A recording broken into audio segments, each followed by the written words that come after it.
तेरे बिन जीना है ऐसे, दिल धड़काना हो जैसे।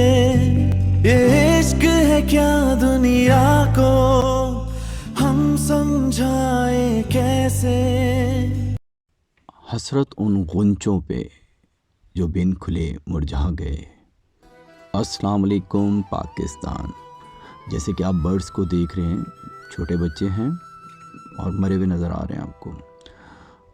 आप देख रहे हैं कि माँ ने इन बर्ड्स को फीड कराया हुआ है, इन बच्चों को, लेकिन फिर भी इनके नाफ पे आप एक ब्लैक कलर का स्पॉट देख रहे हैं।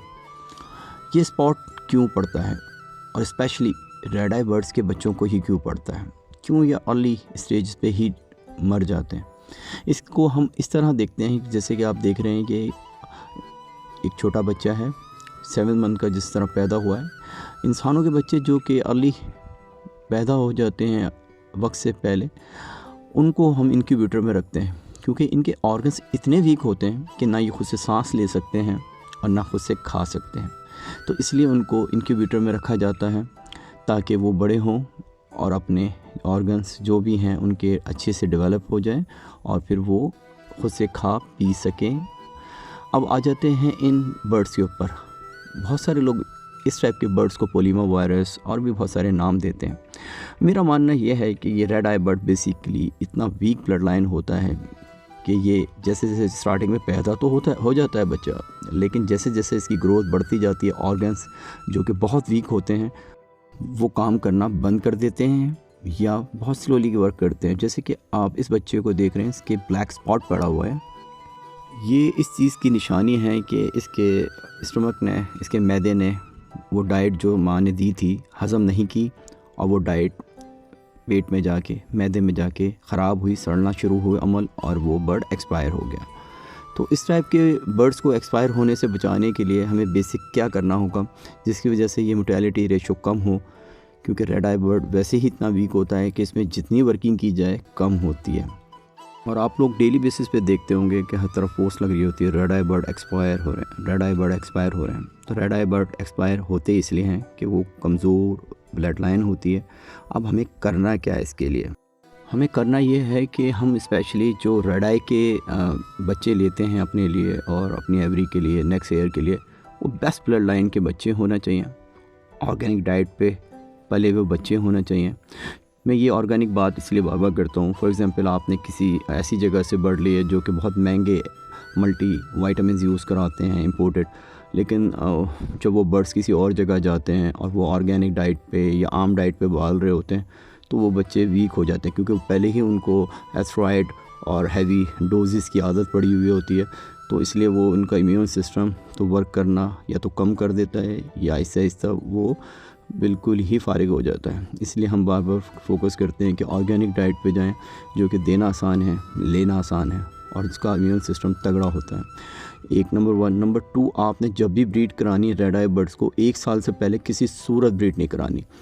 अगर आप ब्रीड करा लेंगे वो बर्ड ब्रीड कर जाएगा, लेकिन याद रखना उसकी ग्रोथ का अमल रुक जाएगा और वो उस तरह हेल्दी नहीं होगा जैसे कि उसको होना चाहिए था। अब आ जाते हैं सेकंड नंबर पे। जब आप अपने बर्ड्स को लें, बच्चों को लें नेक्स्ट ईयर के लिए, तो उनको आपने डेली बेसिस पे बेस्ट ऑफ फूड देना है। उसमें आपने प्रोटीन्स, मिनरल्स, हर चीज़ का ख्याल रखना है ताकि वो बर्ड्स आम बर्ड्स की बनस्बत ज़्यादा अच्छी तरीके से तैयार हो सकें और आपको आगे जाके एक अच्छा अर्न दे सकें। मोर्टेलिटी फिर भी होगी आपकी, लेकिन आप ये याद रखिएगा कि जितनी अच्छी आप डाइट देंगे उतने आपके चांसेस बढ़ जाएंगे। नंबर 3, जैसे कि रेड आई बर्ड या ब्लैक आई बर्ड आप लोग फॉस्टरिंग कर देते हैं, तो कोशिश करें कि रेड आई बर्ड से फॉस्टरिंग ना करवाएं, क्योंकि आप एक फॉस्टरिंग करवाने के बाद दोबारा से 15 दिन में या 20 दिन में जो क्लच लेते हैं उससे वो बर्ड और वीक होता है। तो वो जो आप उसको फॉस्टरिंग करवा के कोशिश में हैं, लालच में हैं कि मेरे पास ज़्यादा रेड आई बच्चे आ जाएं, वो आपके लिए नुकसानदेह और आपके बर्ड्स के लिए नुकसानदेह साबित हो सकता है। अब आखिरी बात जो है वो ये है कि रेड आई बर्ड्स आप इस तरह उसको भी देख सकते हैं कि रेड आई बर्ड्स को बहुत तेज़ रोशनी नहीं चाहिए, बहुत गर्मी नहीं चाहिए। ये बर्ड बहुत हसास होता है, तो आपने इसको आप टेम्परेचर में, यानी कंट्रोल टेम्परेचर में जितना रखेंगे उतनी अच्छी इसकी ग्रोथ होगी। क्योंकि अगर आपने गर्मियों में इसको टेम्परेचर 28 से ऊपर, मैं कहता हूँ कि 30 से ऊपर लेके गए तो ये इसके लिए ठीक नहीं है। या इससे तक खाना छोड़ देगा, सीप में जाएगा और उसके बाद इसकी आप मौत को देख रहे होंगे, लेकिन नॉर्मली आपको एवरेज में नज़र आ रही होती। तो बेसिक अगर मैं कहूँ कि नंबर 1 अगर आपने रखना है अपनी एवरेज को तो कंट्रोल शेड में रखना है। इससे ये होगा मोटेलिटी फिर भी आती है, लेकिन आपकी वो मोटेलिटी रेशो जो कि आम दिनों में होती है एटमॉस्फेयर की वजह से, कंट्रोल शेड ना होने की वजह से, वो रुक जाती है।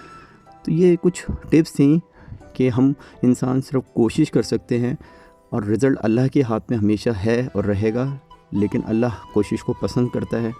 आई होप कि आपको ये टिप्स आपके रेड आई बर्ड्स की सर्वाइविंग रेशो में मदद देगा और आप लोग कोशिश करेंगे कि इस तरह आप इन टिप्स पे अमल करें। आई होप आपको वीडियो पसंद आई हो। वीडियो देखने का शुक्रिया। Thanks for watching House of Nutrition World. अल्लाह हाफिज़।